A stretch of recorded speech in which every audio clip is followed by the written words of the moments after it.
Good afternoon, everyone. Welcome to today's Research and Technology Subcommittee hearing entitled Accelerating Progress, U.S. Surface Transportation Research. The U.S. transportation system underpins the American economy and the movement of goods across our nation. Surface transportation, including our roadways, vehicles, and supporting infrastructure, plays a central role in that success. This infrastructure is critical to American prosperity and touches the daily lives of nearly everyone in our country. It is especially important for Congress to assess the state of research and development in this area as we work to authorize key surface transportation programs. Congress's surface transportation reauthorizations fund infrastructure projects and support R&D initiatives tied to our nation's transportation systems.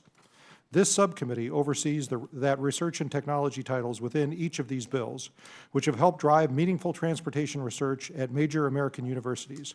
We will hear more about this work today from Mr. Winfrey and Dr. Liu. As we look ahead, it is important to consider the full scope of ongoing surface transportation research. Understanding these effects will help inform the committee's work to strengthen infrastructure and advance innovation here in America.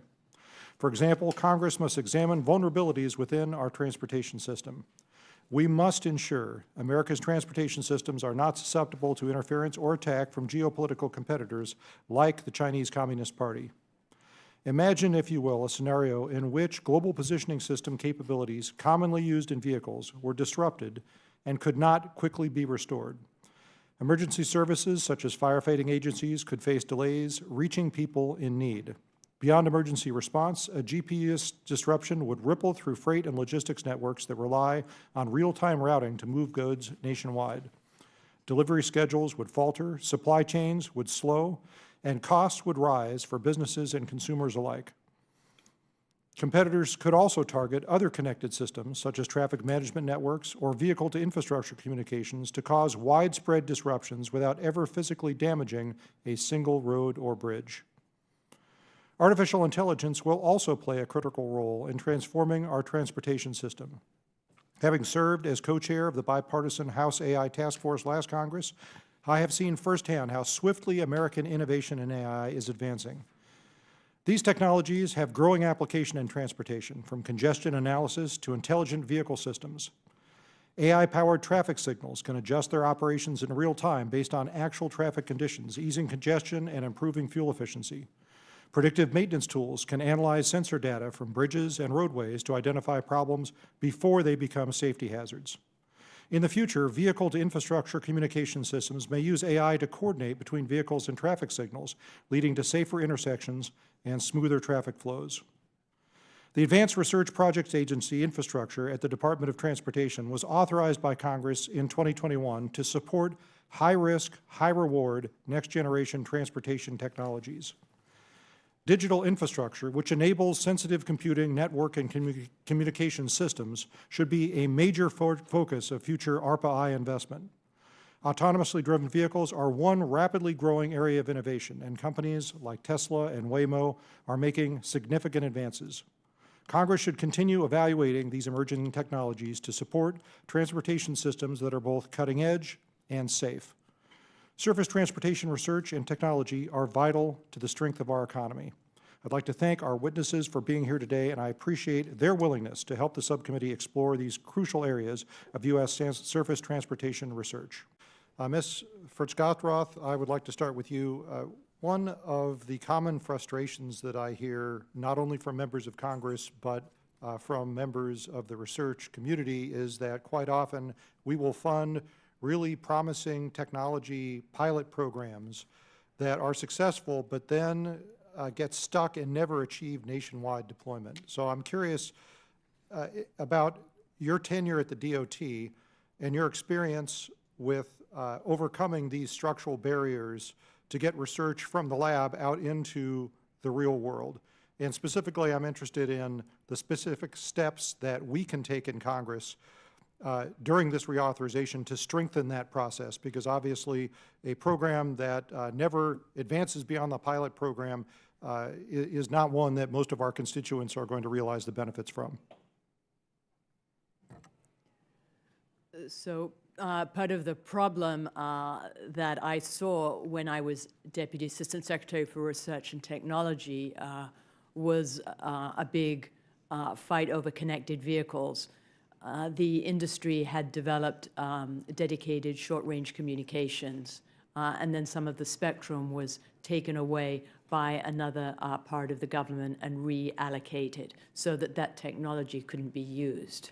And then that other agency, the Federal Communications Commission, ended up requiring a second technology called cellular V2X.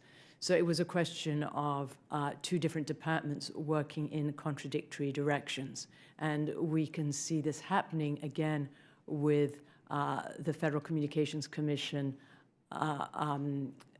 inquiry consideration of repurposing the 900 megahertz band, giving it to a particular company called NextNav to ostensibly to use it for GPS backup, but this company already provides GPS backup. You can already see on the website, and that would disrupt the toll collectors.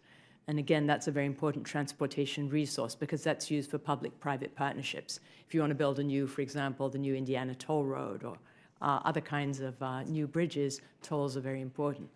So those are the kinds of arguments that kind of need to be straightened out within the executive branch. In terms of certain technologies not working out, then it's possible that just like there's a dry hole in an oil company or a pharmaceutical company invests in some drug that then doesn't work, it's very important to have the investments. You can't be assured that 100% of them work. Then you're just going to take very low-risk activities, and you want to look at basically high-risk activities. Right, of course. And no one pretends that those are bad investments because, as you point out, we need to sort for the few things that are going to be really super successful. We've got to make a wide variety of different investments, but certainly frustrated when the conditions change, as you've outlined.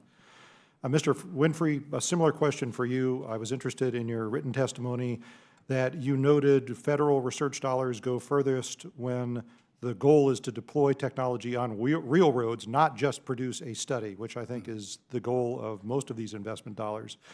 You also emphasize that sometimes our biggest challenge is not actually generating good ideas, but getting those ideas tested, standardized, and adopted by state departments of transportation. So can you share with us an example where that transition worked well and maybe one that it fell short, and identify the factors that made the difference? Absolutely, and it's a mix of the question you asked previously and an answer to the question you just posed, so thank you for that, Mr. Chairman. I would call it stair steps to success. Pilot programs are terrific. When I was Assistant Secretary, we were pleased and thrilled to be able to grant to the University of Michigan Transportation Institute the Connected Vehicle Safety Pilot. And that proved out technologies that Ms. Furchtgott-Roth is talking about with respect to vehicles having the ability to communicate in real time and with either other vehicles or with infrastructure. That technology was proven, but because of the timetables, technology development in the transportation space is on a much longer time frame than what you find from Silicon Valley. And you can put a new cell phone out and have it crash and no one dies. You can't put a transportation technology out and have and be able to tolerate those kinds of endpoints. So it needs to be absolutely safe before it's introduced into the traveling public. So that's certainly one frame of reference for understanding to better execute these technologies to get them into the communities and before the American driving and traveling public, but also it's a funding issue. Funding at the federal level dictates federal leadership. There is a need for guidance from US DOT with respect to how the states operate, because the funds that come from the federal government trickle down to the states for execution. And without an adequate game plan and directive from the feds, you wind up with what we have now with 50-state cacophony with folks that don't know what to do. So yes, pilot programs are good.